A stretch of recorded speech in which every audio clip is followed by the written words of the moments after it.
من رمز الأمان إلى ذئب بشري. أب يغتصب ابنته القاصر لمدة عام داخل شقته بالهرم. كان من المفترض أن يكون الأمان في حضن الأب، لكن حين يتحول إلى ذئب بشري تصبح جدران المنزل شاهدا على أبشع الجرائم.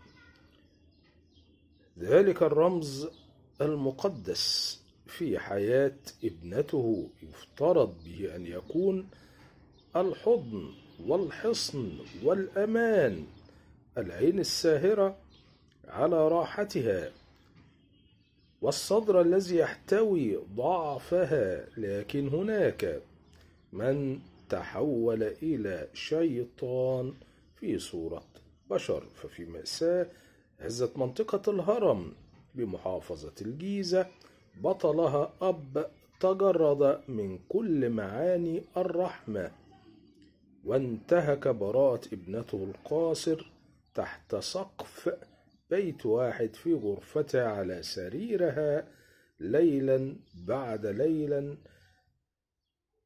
لمدة عام كامل. اغتصبها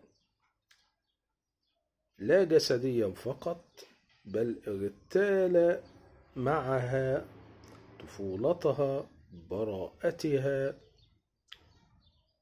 وثقتها في الحياة. اغتال ثقتها في الحياة. مأساة، مأساة لرجل يبلغ من العمر 52 عام وابنته صاحبة 17 عام.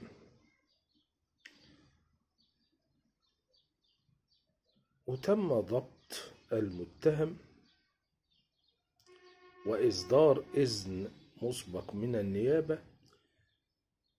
ضبط الأب المتهم داخل منزله وبمواجهته لم ينكر جريمته البشعة. مش هنقدر نقول تفاصيل أكتر من كده. إن أب يعاشر بنته معاشرة الأزواج فده شيء تعدى الحدود. لا حول ولا قوة إلا بالله العلي العظيم.